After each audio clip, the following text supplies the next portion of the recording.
L'histoire de Wesley Warren Jr. est l'un des récits médicaux les plus incroyables et tragiques de l'histoire moderne. Son cas a attiré l'attention du monde entier en raison d'une maladie rare qui a fait gonfler son scrotum jusqu'à atteindre un poids de plus de 60 kg, rendant sa vie extrêmement difficile. Wesley Warren Jr. est né en 1963 aux États-Unis, dans une famille modeste. Dès son plus jeune âge, il se distingue par une personnalité chaleureuse et un sens de l'humour bien développé. Il aime raconter des histoires, faire rire son entourage et discuter de tout et de rien avec les gens qu'il rencontre. Enfant, Wesley était comme n'importe quel autre garçon de son âge. Il jouait avec ses amis, aimait regarder des dessins animés et rêvait de devenir quelqu'un d'important. À l'adolescence, il a développé une passion pour la musique et les comédies télévisées. Il n'était pas un étudiant exceptionnel, mais il faisait de son mieux pour réussir à l'école.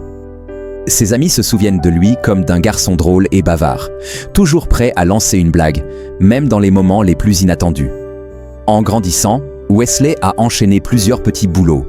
Il n'a jamais eu une carrière stable ou prestigieuse, mais il se débrouillait tant bien que mal pour survivre. Il a travaillé dans des magasins, fait des livraisons et occupé divers postes temporaires. Il n'a jamais été marié et n'avait pas d'enfants.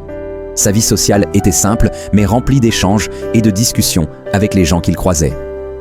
Il avait une certaine solitude dans sa vie, mais il compensait cela par son goût pour les conversations et son amour du contact humain.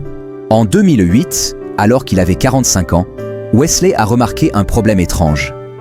Un matin, il s'est réveillé avec une douleur au niveau de l'aine. Au début, il a pensé qu'il s'agissait simplement d'un faux mouvement ou d'une irritation passagère. Mais, au fil des semaines, la douleur a persisté et un gonflement est apparu. Son scrotum a commencé à grossir, d'abord lentement, puis de manière plus inquiétante. Les premiers doutes et inquiétudes. Il a essayé de ne pas s'alarmer, espérant que cela disparaîtrait tout seul. Mais après quelques mois, il était évident que quelque chose n'allait pas. À ce stade, son scrotum était déjà 2 à 3 fois plus gros que la normale, ce qui rendait ses déplacements inconfortables. Wesley a hésité à consulter un médecin. Lorsqu'il a finalement trouvé un hôpital qui acceptait de l'examiner, les médecins ont été stupéfaits par la taille inhabituelle de son scrotum. Ils lui ont diagnostiqué un lymphœdème scrotal ou éléphantiasis scrotale, une maladie rare qui provoque une accumulation excessive de liquide dans les tissus du scrotum. Mais faute de moyens financiers, il n'a pas pu obtenir de traitement immédiat. Au fil des années, la situation de Wesley a empiré. Son scrotum a continué à gonfler, atteignant des proportions incroyables. Les difficultés du quotidien. Il ne pouvait plus s'asseoir normalement. Il devait adapter ses vêtements pour contenir son scrotum. Il avait des douleurs constantes en marchant. Il ne pouvait plus mener une vie normale. Chaque jour était une épreuve. Wesley devait porter un sweatshirt à l'envers pour couvrir son scrotum, car aucun pantalon classique ne pouvait le contenir. Ses déplacements étaient devenus quasi impossibles. Et il était forcé de rester assis la plupart du temps. L'isolement et la honte. Peu à peu, il s'est replié sur lui-même. Il évitait de sortir en public pour ne pas être l'objet de moqueries. Son état était devenu si impressionnant que les gens s'arrêtaient pour le regarder, parfois avec curiosité, parfois avec dégoût. Il s'est retrouvé sans travail, sans ressources et sans espoir de guérison.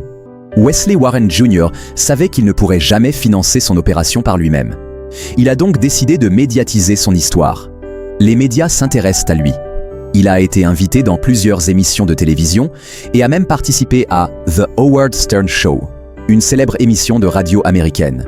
Son cas a attiré l'attention du docteur Joel Gelman, un chirurgien spécialisé en urologie, qui a proposé de l'opérer gratuitement. C'était une lueur d'espoir après des années de souffrance. L'opération, qui a duré 13 heures, a permis de retirer près de 60 kg de tissu de son scrotum.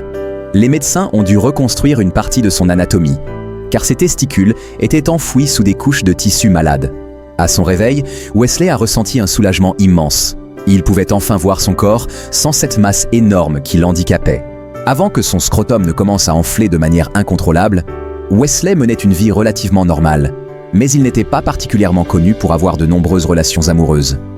Il semblait être un homme plutôt solitaire sur le plan sentimental, même s'il appréciait les interactions sociales et aimait discuter avec les gens. Il n'a jamais évoqué publiquement de grandes histoires d'amour, ce qui laisse penser qu'il n'a peut-être pas eu de relations sérieuses ou stables avant sa maladie.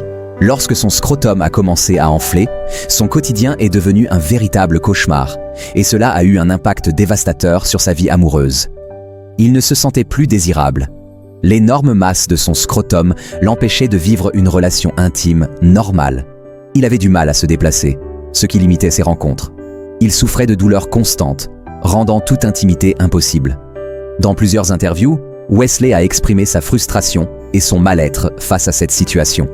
Il a même confié qu'il se sentait souvent seul et qu'il regrettait de ne pas pouvoir avoir une vie amoureuse normale. Sa maladie l'a condamné à une vie de solitude et de frustration sur le plan sentimental et intime. Lorsque son scrotum a commencé à enfler de manière spectaculaire, ses interactions avec les femmes ont radicalement changé. Son apparence attirait la curiosité, l'étonnement, mais aussi la gêne et le rejet. Les regards de dégoût ou de pitié, certaines femmes étaient choquées en le voyant et ne pouvaient cacher leur malaise. Son apparence physique inhabituelle provoquait souvent des réactions négatives. L'évitement et l'embarras. Beaucoup de femmes ne savaient pas comment réagir face à lui.